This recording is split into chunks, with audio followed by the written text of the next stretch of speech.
10 अरब से जायद का जहाज़ पंजाब हुकूमत ने ख़रीदा, इसके पीछे क्या स्टोरी कार फरमा है और इस जहाज़ के बारे में क्या तफसीलात हैं, ये आपकी खिदमत में पेश करूंगा कि राना सनाउल्लाह ने फैसल वाडा के ट्वीट के जवाब में बिल्कुल ही लंबे लेट गए हैं। उसके पीछे क्या वजूहात हैं, राना सनाउल्लाह को कहाँ से कॉल आ गई और राना सनाउल्लाह को अपनी बात से बैकफुट पे जाना क्यों पड़ा।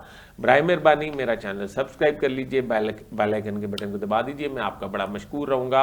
और मैं आपसे रिक्वेस्ट करूँगा कि आप अपने कमेंट्स में मेरी रहनुमाई ज़रूर फरमाया करें।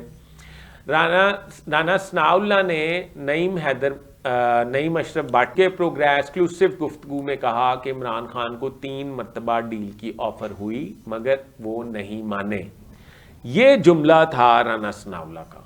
इसके बाद जब वो ऑन एयर हुआ तो फैसल वाडा ने एक ट्वीट किया और कहा कि तुम सियासी लोगों की औकात है ही क्या, अगर वो डील पर मान जाता या मान गया तो तुम्ही को जेलों में डालेगा। इससे भी हार्श लफ्ज़ फैसल वाडा ने इस्तेमाल किए।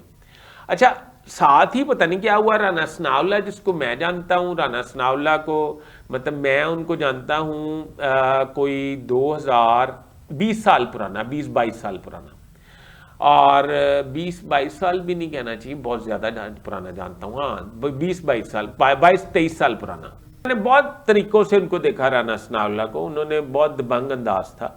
पर इस दफ़ा मुझे अफसोस हुआ, वो एक ट्वीट के बाद राना सनाउल्लाह जो हैं वो शाहज़ेब खानज़ादा के प्रोग्राम में आए बाएँ शाएँ करने लग गए। उन्होंने कहा नहीं डील की बात मतलब मेरा ये नहीं था, मेरा मतलब वो था, मेरा मतलब ये था। मैंने कहा प्राइम मिनिस्टर ने बात की थी और वो कोई कमेटी बन गई थी, उसका कोई हल नहीं था। फैसल वाडा ने इतने दबंग और इतने मतलब बोल्ड और इतने क्या कहते हैं सीजनड सियासतदान को आए बाएँ शाएँ करने पे मजबूर कर दिया। फैसल वाडा की इज़्ज़त करनी चाहिए आप सबको और मुझे भी।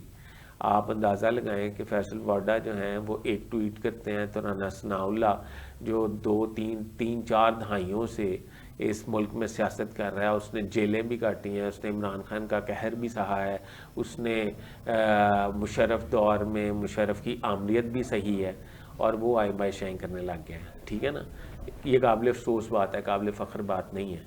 अच्छा, अब दूसरी बात ये है कि जहाज़ ख़रीदा गया जी 10 अरब से ज़ायद का, 10 अरब से ज़ायद का जहाज़ ख़रीदा गया है। फिर हुकूमती वुज़रा ये कहते पाए गए हैं कि इसको एयर एम्बुलेंस के तौर पे इस्तेमाल करने के लिए ख़रीदा गया या एयर पंजाब के लिए इस्तेमाल करने के लिए ख़रीदा गया। एक तो वो आपने पंजाबी की कहावत सुनी होगी, नानी खसम कीता पैड़ा कीता, करके छाड़ता उस तो पैड़ा कीता। मतलब आप कह दें कि वज़ीर आला के इस्तेमाल के लिए है तो 10 अरब का ख़रीद लिया तो इसमें क्या हो गया, उनका इस्तकाक है, आकड़ जाओ। मतलब इस ऐसे भोंडे भोंडे बयानात क्यों दे रहे हैं आप लोग। मतलब इस पे तो सारी दुनिया बात कर रही है। मोहम्मद मालिक ने, मैं सुन रहा था, बड़ी तफसीली बात की है कि कितने करोड़ पे सालाना उनकी सिर्फ पार्किंग के लिए खर्च होंगे, कितने करोड़ पे उनके स्पेयर पार्ट्स के लिए खर्च होंगे और 28.5 लाख रुपया 1 घंटे की फ़्लाइट में, ये 1 घंटे की परवाज़ में उनका खर्च है। ठीक है, अगर वो 10 घंटे इस्तेमाल होता है तो आप अंदाज़ा लगा लें 3-4 करोड़ पे खर्च होगा। फिर जिस हैंगर पे वो लैंड करेगा, जिस पार्क होगा, उसके पैसे भी अलहदा होंगे। तो ये इतना लग्जरी जहाज़ जो है वो एयर एम्बुलेंस के लिए तो नहीं ख़रीदा जा सकता या एयर पंजाब के लिए तो नहीं 16 सीटर जहाज़ ख़रीदा जा सकता। मेरा ये ख्याल है कि अगर कोई ऐसी बात, ये इसमें कोई ऐसी बात नहीं है, मतलब वज़रा को कह देना चाहिए था कि वज़ीर आला का इस्तेकाक है, उन्होंने ख़रीदा। इमरान खान नहीं कहते थे, ये वही काम हो गया इमरान खान वाला, जब फवाद चौधरी कहते थे 50 रुपये पर किलोमीटर पड़ता है हेलीकॉप्टर बनी गाला से वज़ीर आज़म सेक्रेटरीट जो जाता है, तो फिर बड़े मीम्स बने थे और रक्शे और ये वो बड़ी बातें बनी थी।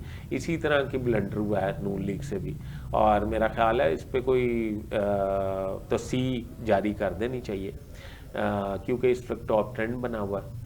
और मैं इस डिटेल में नहीं जाता, वो सारी डिटेल आपको पता है कि क्या है और किस तरह। बहरहाल इस वक्त मरियम नवाज़ को जिसने भी ये मशवरा दिया है ये जहाज़ ख़रीदने के लिए, वो उनका दुश्मन है, उनको ये समझना चाहिए।